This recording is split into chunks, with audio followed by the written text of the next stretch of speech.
What in the world? Come on, man. Oh, I forgot to tell you, we're on the air. I forgot you can't hear. Like the music was playing, you were quiet. I just assumed everybody heard. Here we are. We're back on the air. And then you said, "What the world?" I was like, "Oh, Kenny, in fact, does not know we are back." Nah, man. Kenny's watching Kings Timberwolves from 2004. It's about to end real bad for Kenny. He hasn't seen this game yet. DC stole the ball. 44 seconds left. He just stole it from Sam Cassell. The Kings down 4. They got a shot. That was a wild game. We were just talking about like the sinking feeling when that series ended, feeling like it was over. Yeah. Matt George is here, by the way, folks. Matt George, host of the Locked On Kings podcast, of course, sports reporter over at ABC 10. Hello, Matthew. I was like, do I talk yet? They haven't introduced me, so am I allowed it's to just talk? So weird, because when you join the stream, like we're already talking for 2, 3, 4 minutes or whatever, and then a lot of times it's just like, well, hey everybody, welcome to the conversation. So yes, official introduction, Matt George, host of the Locked On Kings podcast and ABC 10 as well. So I think it was that Kings Timberwolves series.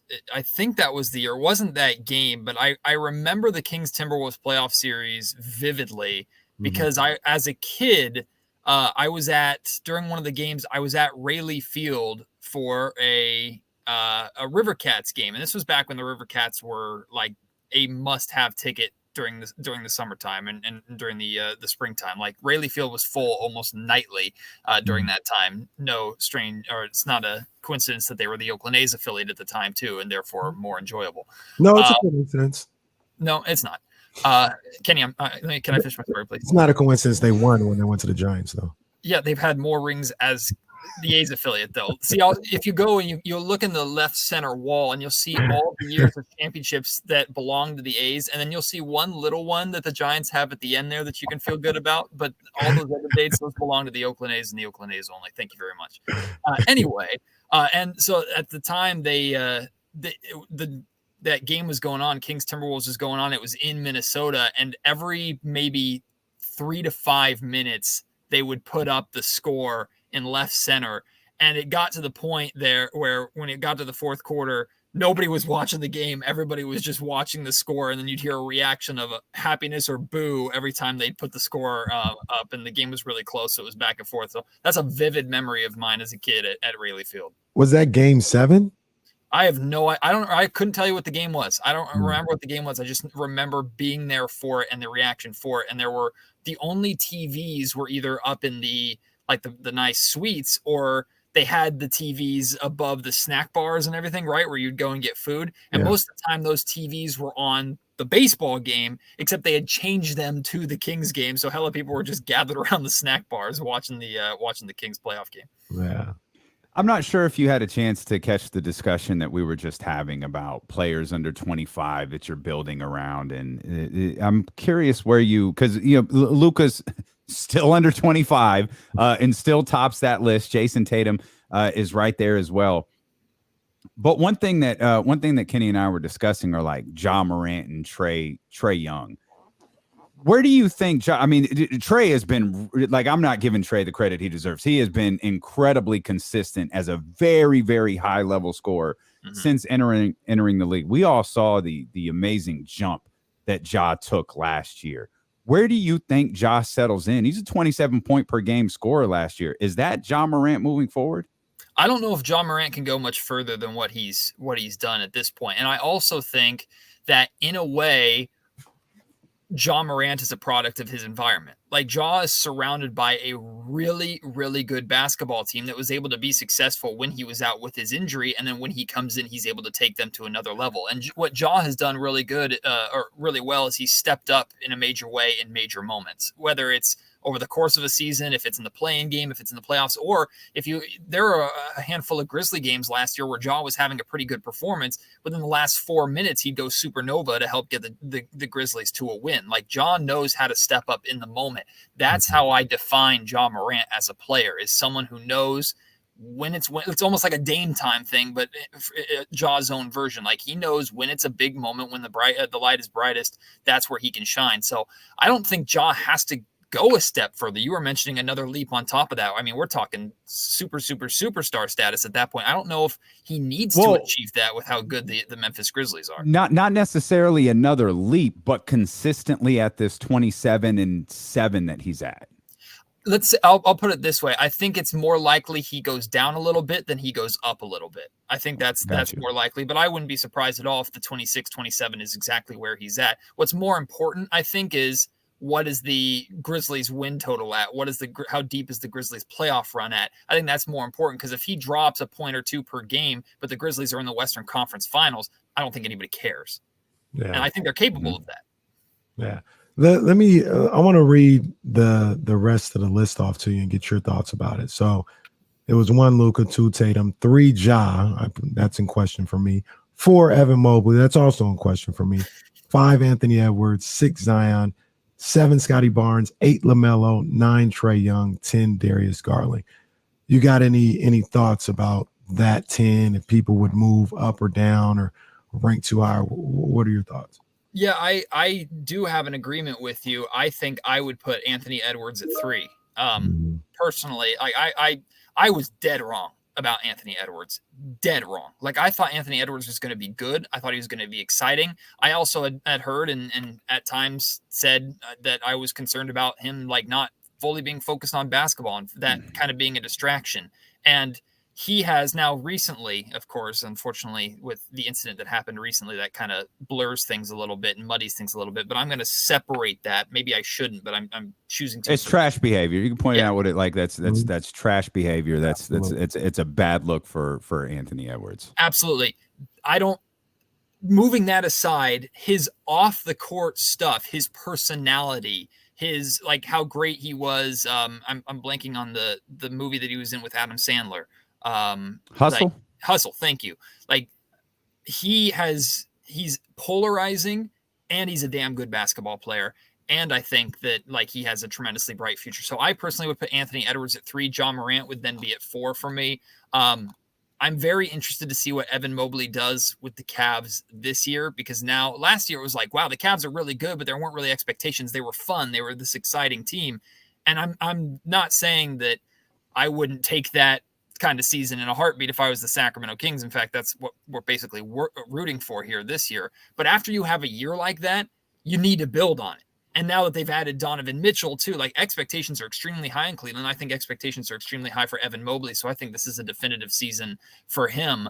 I do agree, though, with Zion not being in the top 5. Like, I'm not tremendously high on Zion. I know he was hitting threes and before he got hurt again, and everything that happened recently, like, he was hitting threes and he's definitely a elite athletic prospect and player, but there are so many injuries and so many question marks. The question is, who would you start your franchise with? There's so many concerns around Zion at this point in time that I'm okay with him not being in the top 5. Yeah, I'm putting Zion in the top 5. I mean, he's got just as many injuries as John Morant does at this point. And when he no, John Morant's been on the floor consistently. No, Zion missed the whole season. Yeah. Okay, missed the whole season. That's sketchy about why he missed the whole season. Because while he was out, Giant don't ever post doing 360 dumps. Yeah, and he's like, yo, I'm out here. You know what I'm saying? So was he out the whole season because he couldn't play, or because he was being held out? But he also played 24 games his rookie year and 61 in his second year. And this 61 is of 72. Mm-hmm. And then that's a 24 of 72 also. Yeah, he got hurt. He got hurt in his first year, played his second year, got hurt his third year. Yeah. John Morant, we just talked about, he missed 20-some games last year and couldn't finish the playoffs.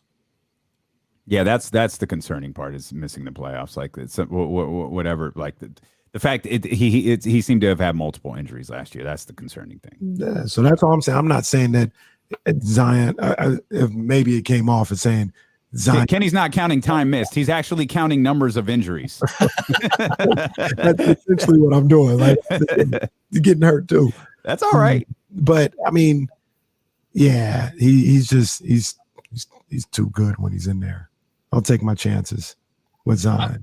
I am a little surprised with Trey all the way down at 9. I am a little surprised by that because I think Trey is also an extremely good passer too, which you don't hear talked about too much compared to his shooting, but he's an incredibly good passer. Plus, like the Atlanta Hawks have done some things, and Trey has been largely responsible for the Hawks like making a deep playoff run. Now I know last year they failed to build upon the deep playoff run of the year before. And there are certainly questions with Trey too, especially defensively. I know he kind of has to be hidden on defense at times, so maybe that lowers his ranking a little bit too. But I think Trey Young is a damn good basketball player, and he's someone that if I had I would not be disappointed at all if you told me, hey, you have to start your franchise with him right now. I'm like, done, sweet. It's tough to. I mean, it's tough to build around a shooter like that, though, isn't it? Like, I mean, if you have your options of building over why is Trey a shooter or a scorer? He's a shooter, I'd say. Wouldn't you rather again if this is a draft? Or okay, now we got to fight. Okay, well, is Steph? I thought I probably would have ranked him as a shooter too. Is Steph a shooter? Steph is both. Yeah. Steph's a scorer. Steph is both. Steph is God. Like Steph. Yeah, I feel like Trey just gets buckets. That's what I think about when I say scorer. Like he just gets buckets. You take away his shot, all right, I'm gonna dribble and get to the cup and give you the little same foot floater and things of that nature. Like he's gonna. He has kind of mastered that though. Yeah, like his little that's pretty.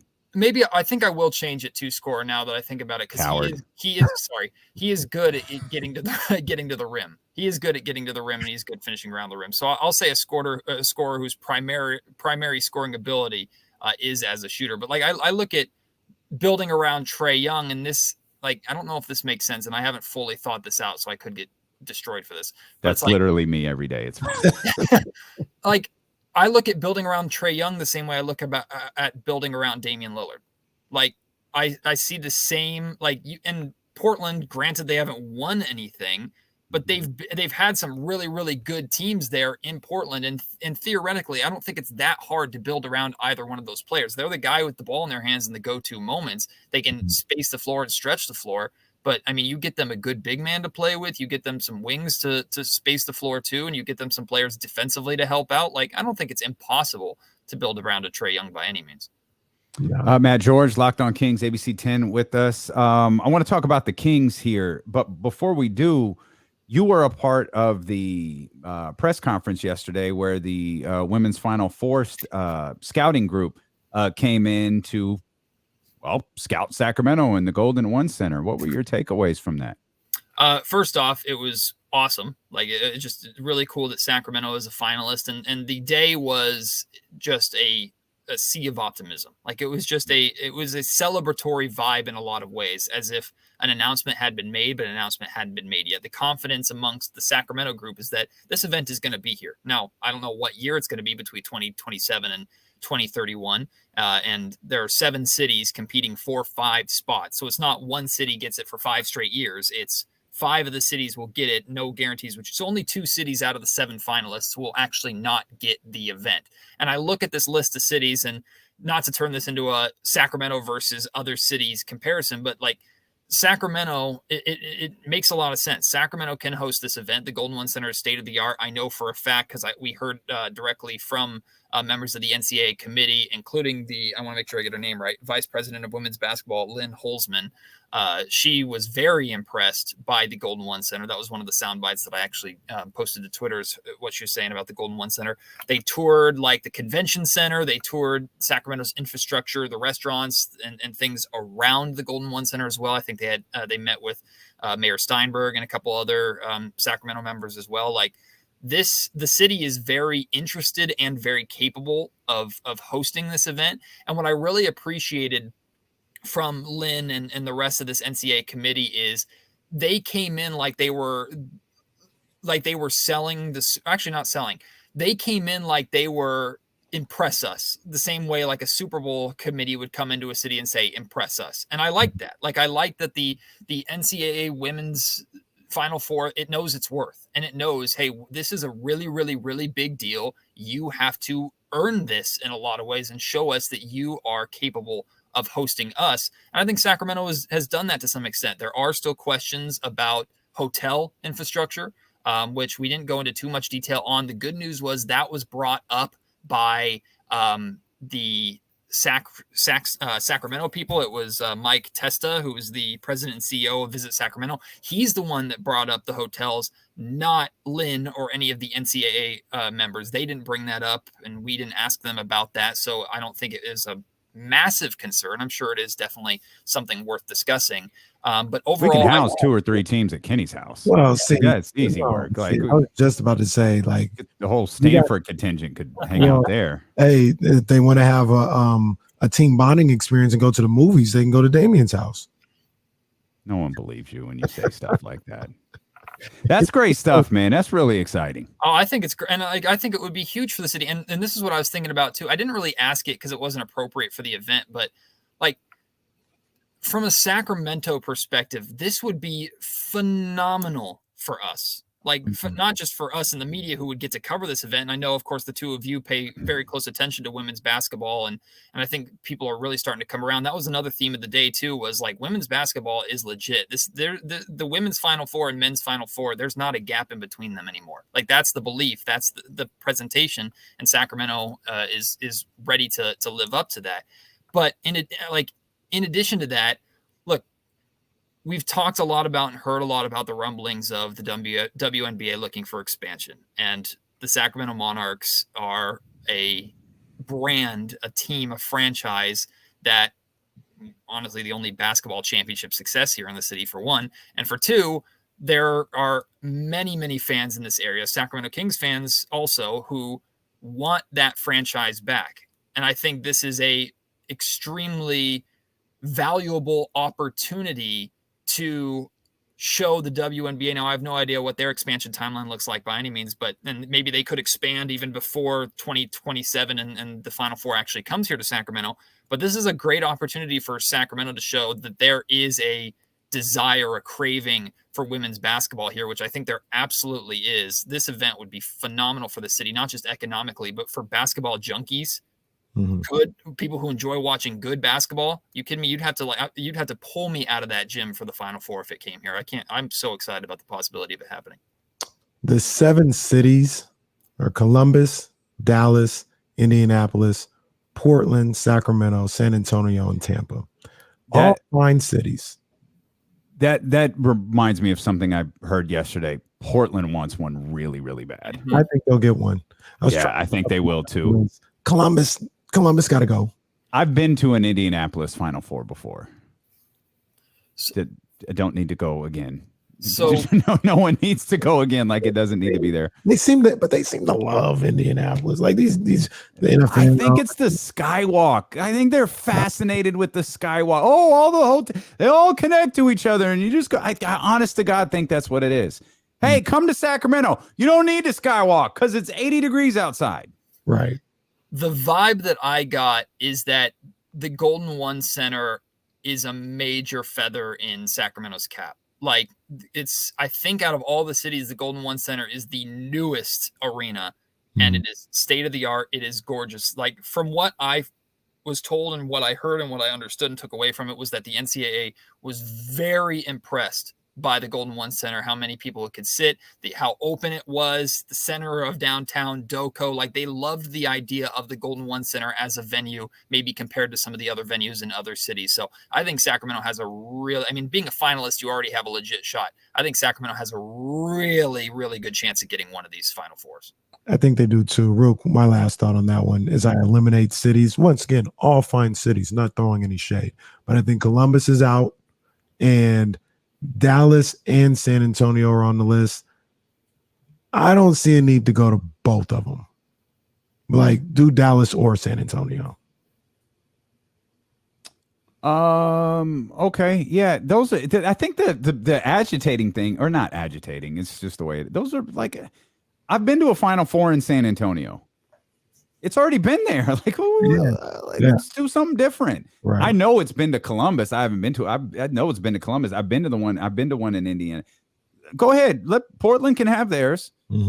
Let Sacramento. Let Sacramento cook here. Yeah. I think WNBA expansion will probably I think we'll learn more about it this upcoming offseason, this WNBA offseason. I don't know that we'll get an official announcement on this team or this team, but I think we'll get like a narrowed down scope of what the WNBA is looking at, and when expansion is actually put into play. I'm not so sure yet, but expansion is definitely something that's happening in the WNBA. Okay, one last note on the Sacramento Monarchs. Everybody remembers 2005, and some people remember 2006. Obviously, there's a championship team that went to a championship. That Sacramento Monarchs franchise, like in the 11, 12 years they were in existence, they went to the Western Conference Finals like 5 times. Yeah. Like this was a franchise that was, I think they were bad 2 years, maybe their second year and their last year. And that was it. Like this franchise was really, really good. And people showed out to the old Arco Arena, RIP. Stop it. To show up. I don't know. No, dude. they still have a corner of it up, and it makes me sad. Oh, I'm gonna be so sad when that corner of Arco comes down. I will. That's my corner. The only thing more exciting than Arco Arena finally being gone is the Sacramento Kings' upcoming season. We talked yesterday, Matt. Curious to get your feelings on this. You've been around this team a lot for many years now. Feels like there's a lot of positive energy surrounding the Kings right now, which is very unusual. The vibe stretches further than just the players, though, too. The vibe amongst front office members, the vibe amongst Monty McNair, the vibe amongst ownership, the vibe amongst Mike Brown. Mike Brown himself is a vibe. So that 100%. Maybe he is the vibe. Maybe he's the one that brought the vibe here. Like, there is a confidence and a comfort that, and comfort might be a scary word to some fans because you can't get comfortable before you've done anything yet. But there is a comfort in the fact that, or the belief that the Kings have assembled a good basketball team. Like that is where the comfort is right now. I think the comfort is this offseason, the Kings did about as well as they could possibly do. And they're feeling very, very good with the questions that they had, that they needed to answer going into the offseason. They feel very good about the answers that they came up with over these summer months. Like that's what I mean by comfort. That vibe, seeing that vibe amongst them, because the players every single year are going to come into to media day with big smiles on their faces saying they're going to go 82-0 and win the championship. Like I remember Dante Green preaching that to us every single year when they were a 17-win team or whatever. And I love Dante Green. But we talked about the vibe in training camp last year, and we know how that went and how that was. So I'm a little more hesitant to dive headfirst into the vibe from what I've seen from these pictures of the amount of players. But the fact that there are so many players in the gym that are working out, putting in the work together and on their own time before training camp has even started, I think is a major positive and should be very exciting to a lot of Sacramento Kings fans. But I pay more attention to the confidence of the executives and those outside of the players themselves than I do from the players at this point. And I think that confidence is speaking volumes right now. Yeah. Is there, we asked Sarah Hodges this earlier, but is there somebody that as we get a little closer, you can't wait to see out there on the court? You want to see how they look in a Kings uniform with this team. Mine is Malik Monk. That's my guy. I've been trying to get Malik Monk here for like 6 years. So finally got him here. I definitely want to see him in Fox. Is there somebody that you can't wait to see? Kenny Caraway, is this one of those journalistic practices where you ask a question that you already know the answer to, but you do it just for the sake of your show? Come on now. You know the answer to that question, don't you? Well, yes and no. I mean, I figured you might say Keegan, but it's not the same. But we've seen him on the floor. Oh, but we haven't seen him with De'Aaron Fox and with Domantas Sabonis, which is where I think he's going to absolutely shine. It's absolutely Keegan for me. Like I think Keegan, and dropping today at 4:00, the latest in our series of training camp battles, myself and Brendan Nunez going through all these training camp battles. Today's is Keegan Murray versus Trey Lyles for the starting 4 spot. And some people might roll their eyes at that and go, is that really a battle? Yes, it absolutely is, because it's rookie versus proven commodity. Who do I trust more? Do I let the rookie go out there and potentially risk him taking his time to get his feet wet a little bit, and that might affect the win total or not? So we discussed this, but I think Keegan Murray's a day 1 starter. I think Keegan Murray is someone who, based off of what we saw, the flashes that we saw in Summer League that Keegan is going to excel playing alongside significantly better players. No disrespect to the Summer League roster, but it is what it is. Like, Keegan scored 20 plus points per game as the best player on a Summer League roster and still played within the flow of the offense and didn't dominate the ball, just like he is going to play within the flow of the offense and not dominate the ball, playing alongside two players who are going to command a crap ton of attention, not to mention maybe Kevin Huerter, maybe Malik Monk, maybe Harrison Barnes. These guys are going to demand attention that Keegan Murray, I think, is smart enough to take advantage of right away. So I'm extremely excited to see Keegan Murray on the floor. I'm also very excited to see Kevin Huerter too. Like, I'm very interested to see Kevin Huerter, what his overall game looks like, especially defensively. Malik Monk is up there for me. I'm excited to see this whole damn roster, to be honest with you. But Kevin Huerter, what he looks like, and then what Mike Brown's rotation looks like moving Huerter to the 3. When Huerter moves to the 3, does Barnes slide to the 4, or is Barnes out of there? Is it Monk at the 2 with Fox? Is it Mitchell at the 2 with Fox? I'm very, very interested in what rotations Mike Brown is going to build. Yeah, you guys were talking about players that you're excited to see. And when you mentioned Kevin Huerter's name, that immediately was like, I'm really curious. I'm curious to see the kind of makeup of playing at the 2 versus playing at the 3. Is it a situation, like you just said, starting at the 2, then moving to the 3 when Malik Monk comes in? How do they share all of these minutes? Because I believe with guys like Malik Monk, Kevin Huerter, obviously Harrison Barnes, Davion, De'Aaron, like this is such a really capable team. Y'all are barking up the wrong trees, though. The person I'm excited to see, I'm dead serious when I say this, by the way. This isn't a bit. It's Mike Brown. You said a second ago, Mike Brown is like a vibe. Absolutely. Right? How different does this team respond? Because and a lot of that, absolutely, Kenny will play the soundbite for you. It's the players. Players, this is not on you. How you respond, this is not on you. But I was trying to give him a second. He wasn't ready for it. That's all right. There it is. Thank you. Roddy, that was for you, buddy. I was going to get it after your comment. I was just going to sneak it in there. But I appreciate you. Is the response different? Is the response from a run? Is the response from a loss? Is the response from a couple of losses? Our press conference is different. How much of the same old Kings goes away now? Does any of the same old Kings go away now? Right now, obviously, it feels different. You'll be shocked to hear this. We once believed things were different here in Sacramento. D'Lo and Casey only been on the air 2+ years. There was a time during the history of this show. It's different. It was not different. Look at yelling at the teammates. That's what we need. Yeah. This vibe is different. This energy is different. There's a level of positive energy around this team, and I do think it has to do with Mike Brown. Can they carry that over when something goes wrong in a game? Can they carry it over when a stretch of games goes wrong? Does Do-Rag De'Aaron return? How vocal is he during press conferences? Like I've got a lot of questions I'm excited to see get answered. And there's two more things that I want to say too, D'Lo. The first has to do with Mike Brown. When Brown was a finalist, and I remember saying this on my show, when Brown was a finalist and it sounded like he was going to get the job, I remember saying it was a bit underwhelming. And I think a lot of that had to do with the fact that there was like Darvin Ham and there were these other kind of young names. And it was like, oh, this exciting idea of we've never seen this guy as a head coach before. And this fantasy starts building in our head of first time coach comes in and saves the Sacramento Kings and there's a statue built and blah, blah, blah, blah, blah. Mike Brown won me over the instant he started preaching about this, like organizations have a soul. He did that on his introductory press conference and he went on like a 2-minute just rant is not the right word. He just spoke eloquently for 2 minutes about the soul of this franchise. And he used soul, which is not the term I use, but he touched on the things that we've been saying and talking about. And I certainly have been on Locked On Kings for the last 7 years or however much it's been.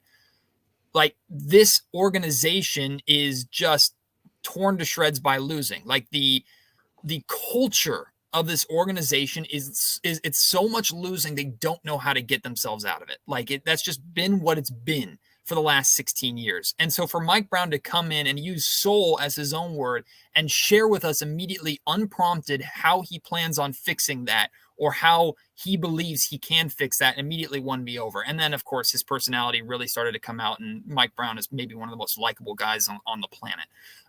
So very excited about Mike Brown there, and I'm excited to really walk back my comments about it being an underwhelming hire. And then my other comment, too, is you're asking what I'm excited about. We've talked for hours this offseason about the amount of pressure that is on De'Aaron Fox and how important it is for him to get off to a great start. When he gets off to a great start, I can't wait to eat my words and celebrate that. Like, I can't wait to, like, I think De'Aaron Fox knows. Like, he knows. He's not stupid. He doesn't need all the three of us. He doesn't need all these other programs. He doesn't need national media or anybody telling him how important the start of the season is or how important the season is to him. He knows. And one of the things I go back to is, like, I still don't think we've seen De'Aaron at his best because he hasn't had a reason or a stage to be at his best yet. And what I mean by that is, look at the biggest game in De'Aaron's basketball career. It was versus UCLA. You talk about the final or the tournament, and of course those expectations, him being a top pick and those expectations, going up against his biggest rival at his position in the draft and those expectations. On the biggest stage in De'Aaron Fox's career, he dominated that game, completely dominated that game, because he was aware of the moment and he stepped up and accomplished that moment. I think he's going to get that moment, whether it's in the play-in or the playoffs this year. But I expect De'Aaron Fox to hit the ground running this year, and I can't wait to walk back any John Morant comments or any comments that I may have made and to watch him shut people up, and more importantly, to watch him open eyes of everybody else around the league who doesn't pay attention because he plays in Sacramento. Mm-hmm. That's what I'm excited about. Now I'm excited to see that. You know, it also reminded me as we were having this conversation, got some bad news the other day. Somebody told me that our main man, Kevin Herter, he wants to move on from the Kayvon nickname. You want to leave it in Atlanta? Damn. Yeah. So I'm gonna be honest. Matt might be able to remember this better than I can. Didn't he say that at the press conference? Yeah, I think so. Okay, I think he said that at the introductory press conference of let's leave Kayvon. I thought the fan base just ignored him. I was like, no, we're gonna rock with it. It's cool. I thought he said that at the introduction. And the person who reminded both of us of that, or at least reminded me of that, was Monty McNair. Monty was the one who reminded me about Kayvon staying in Atlanta, because he was asking, "Hey, what's the nickname?" And I said, "I think fans like Kayvon." He said, "Didn't Kevin say he wants to leave Kayvon in Atlanta, but Red Velvet can come here?" I'm like, "Oh no, okay. It's not Red Velvet. We're not doing that. We're not doing that. We're not doing Red Velvet at this point. That's what it'll be until we figure out something else. Because I'll respect the man's wishes. You don't want Kayvon out here? I ain't gonna call him Kayvon no more. But we're not gonna go with Red Velvet. He'll just be Kevin Herter until we find that's fine. Nickname. He's Kevin Herter then. He's not Red Velvet. That's not comfortable at all. I don't know why I don't like that. I do not like Red Velvet at all. For some reason you say Red Velvet, I'm like envisioning like Viscera. Remember when Viscera wore the big pajamas? Like that's what I'm envisioning, and that's not Kevin. We're not doing that. We're not doing that. Kevin Herter, still my guy. Kevin. Well, just call him Kevin. Jesse said, "Shout out Viscera and Lillian Garcia." Wow, no love for Davion Mitchell, man. It's a cold world out here from you two. Can't even get no love for the second year player. I mean, how much time we got? I could go into Davion if you want. I'm about to say, that's my guy right there, Davion. You said something a minute. Are you down on De'Aaron? Have you been down on De'Aaron this offseason? You said you can't wait to eat your words. No, I feel like you've been being overly critical of De'Aaron. No, something about a Hulu commercial tweet that I don't see like that. Yes. Something about that. So I don't remember. I think someone hacked me, but I'll wear it, whatever. But no, it worked for Jay Williams. Like you just say, "Oh, I've been made aware of a Hulu tweet. My account was hacked." No. That's fine. No, I mean, but also like I've been critical of De'Aaron in the sense that like how he started last season was unacceptable. And well, that's fair criticism, though. Yeah, I know, but it's still critical, and I think De'Aaron knows it, and De'Aaron knows how much pressure's on him this year. So I think the reality is like if De'Aaron starts this season slow again, if he thought the spotlight was hot upon him, because there was a good portion of the fan base that was ready to take the keys out of his hand and give it to Tyrese. Like and I know fans overreact like that, but like if he didn't like that necessarily, and I have no idea if he followed that or not or cared about that or not, I have no idea. But if that was heat or if that was pressure, like it's going to magnify tenfold, because De'Aaron had excuses last year. De'Aaron's had excuses with this franchise every single year until this year. He's got his guys. He's got shooters around him. He's got Domantas Sabonis, a big man that he's been begging to play with. Like, perform, bro. Like, go out there and perform. It's almost the same way like I look at things with Derek Carr. Not that Derek Carr's complaining, not that De'Aaron Fox is complaining. You got to perform. Go out there, man. You got your weapons. Expectations are high. Go and do it. So, like it's a high standard for De'Aaron, and if he doesn't live up to that, unfortunately, there's going to be critical talk on this show, on my show, on every single show around the NBA about what he's doing here. But I also think that De'Aaron has never had the help that he has right now, and I think that's going to make a tremendous difference, because the biggest difference for me with De'Aaron this year is that De'Aaron no longer has to be close to perfect for the Sacramento Kings to have a chance to win on a nightly basis. De'Aaron, on nights that De'Aaron is good, the Kings can still win. On nights that De'Aaron is great, the Kings will win. That's my belief. I like it.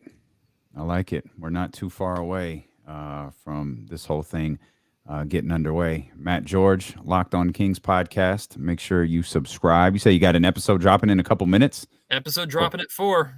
I like it. Promote it during the show, and boom, it drops. You want more Kings content? Matt George got you. Locked On Kings podcast. Available wherever you get podcasts.